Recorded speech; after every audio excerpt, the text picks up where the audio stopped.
Hello, my name is Dr. Ashley Brooks. I'm a research associate with the International Partnership for Queer Youth Resilience, based out of the Factor-Inwentash Faculty of Social Work at the University of Toronto. And in this pre-recorded presentation, I will be talking to you about queer joy in keeping with the conference theme, specifically looking at what queer joy looks like in video gaming. So I'm going to turn my camera off and then we'll get straight into it.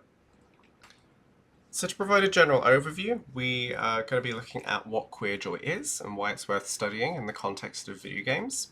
We'll be talking about the methods we use and particularly describing this quite novel approach of using screenshots from video games as data. I'll then share some quantitative findings, talking about code frequency, and then also qualitative interpretations about the screenshots themselves. And then we'll close out with the implications and applications of these findings, some limitations here, and where we can go in the future with this research. And so to kind of get us started conceptually and to provide a bit of context about INQYR's work, INQYR is focused a lot on this idea of resilience. So this ability to bounce back from experiences of adversity, and particularly this idea of digital resilience. So how queer youth use technology, and much of this research has looked at social media, apps, and websites to bounce back from adversity and cope with stress. But at the same time, there's this kind of turn to joy in queer research. This idea that there is a joy deficit in queer research that's focused a lot on risk and prevalence and disparity, and even this idea of resilience is contingent upon experiences of adversity. And so this critique actually suggests that joyful queer experiences are worth investigating in and of themselves. Joy is a bit of a tricky construct to define. There are lots of kind of similar concepts like happiness, contentment, well-being, euphoria, that are all kind of hitting on these similar kinds of feelings. And Jeffrey Arnett, in an attempt to work through these differences, defines joy as an intense temporary feeling of elation combined with an appraisal of right relation between ourselves and the world. When we focus on this last bit here, by right relation, Arnett is focusing on this sense of just so-ness or good fit or complementarity with the world. And so we run into some issues here in the context of queer joy because queer people often do not experience this sense of right relation between themselves and the world. And sometimes that is by choice, if we think about political resistance, if we think about gender transgression.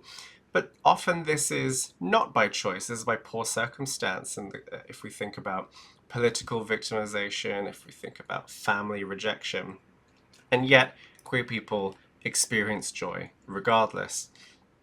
And so I really like this description of queer joy from J.J. Wright and Casey Burkholder that describes queer joy as ways of being, emotions, intentional acts, dynamic forces, progressions, movements, that fosters a celebration and a reshaping of our queer existence. So it is an embodied experience, it is about emotions, it is a way of knowing, it's a set of practices that all affirm the inherent value of queerness. And so then I'd mentioned that a lot of INQYR's work to date had focused on social media, apps, and websites, but video games are one of the most popular forms of media in the world, and we're only just starting to see some information coming out about video games as it relates to queer youth. And so this recent report by GLAAD shows that less than 2% of video games contain any LGBTQ content or representation. And yet, despite that, almost 1 in 5 of their sample of active video gamers identify as LGBTQ+, and that number actually rises to about 24 to 28% in the 13 to 29 age group. And so some kind of emerging findings coming out of our own research suggests that 77% of our LGBTQ youth sample play video games to reduce stress. So there is perhaps some link here between video gaming and well-being, potentially joy. one of the things that we're really lacking is immersive information about perhaps what these joyful video gaming experiences or behaviors could look like. And then a lot of the studies that have been done have been relatively small qualitative samples or have focused on specific video games, for example, Animal Crossing. So this leads us to the research question in this study, which is how do video games facilitate and evoke queer joy among queer young people? We did the Level Up International Survey. We collected data between 2022 and 2023 of just over 1,200 LGBTQ plus youth. In this sub-analysis of a larger sample, this focused on youth in Canada, the USA, the UK, and Australia. And one particular prompt in that study was a screenshot elicitation prompt. And so this is kind of a digital adaptation of kind of arts-based photo elicitation methods where you ask participants to bring in a series of photographs in response to prompts, and they are able to then guide an interview with an interviewer. And so a similar kind of idea here, we ask participants to upload a screenshot from a video game that makes you feel strong, validated, and proud, and explain why. And these are kind of digital artifacts in a sense. By sharing screenshots with us as the researchers, we see what the participants see about their digital lives, and so we get a really immersive sense. And then to analyze these screenshots, we adapted something called multimodal content analysis. And based on this definition of queer joy that I described earlier, a team of 2 research assistants, myself and the INQYR PI, developed a code book based on this theory. And essentially we kind of asked ourselves, well, what is joyful about being queer? And also then to hit upon different facets of queer joy as something felt, something embodied, a way of knowing, and a way of doing. So we had 12 codes: companionship, strength, peace, happiness, pride, embodiment, and then validation, freedom, creativity, resistance, hope, and humor. And so we're kind of hitting on a few different areas of queer joy potentially here. And particularly we're looking to interpret the screenshots with these codes with the help of these qualitative answers. And so your next question may be, well then how do we analyze screenshots as a data source? And so multimodal content analysis was actually developed by a couple of authors in the marketing discipline who are actually looking at how to analyze wine labels. And there are obviously several differences between wine labels and screenshots, and so we need to adapt that method. So we looked at these screenshots at 3 levels.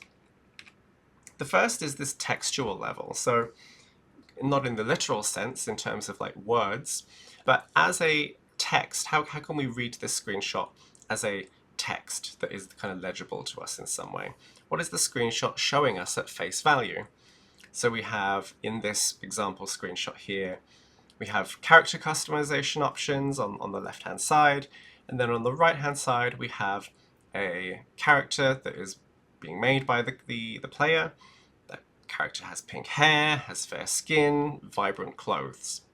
And it may also be that some elements of the screenshot are not super clear to us, and then the answer can help us learn a bit more about the screenshot. The second level is then the context. What are the facts of this screenshot? And so this screenshot is from the game The Sims 4. On the left-hand side, very top left, I've masked this, but the character has been named. That may or may not be the participant's actual name. We don't quite know. And then we can also infer some relationship between the settings that have been chosen on the left and the character on the right. And so the character on the right, we may presume, is assigned female at birth, prefers feminine clothing, and uses they, them pronouns based on the settings on the left. And again, the participant may provide additional context to us. And then finally, the subtext. what further interpretation can we get from this that is not necessarily shown to us explicitly? And so even before reading the qualitative answer, I would assume that this character has a pretty queer aesthetic. And then looking at the qualitative answers, we see that the participant enjoys creating characters that they can relate to as a non-binary lesbian, but then at the same time, they had some issues with some of the limitations of the character creation in terms of having a binary body types. So to get into our findings then, these are the top 10 video games that were screenshotted by the participants. Over 1,200 screenshots submitted across almost 400 games. Most of these top 10 are major publishers, and with the exception of 3 kind of breakout indie titles in Minecraft, Stardew Valley, and Celeste. So this is a really rich data set, and this generally shows a preference towards relaxing, creative, and open world games, queer stories, characters, and relationships, as well as flexible character customization and selection. So then to move on to our coding, this is a pairwise coding table. So across the diagonal, this table shows you how many times each code was used individually.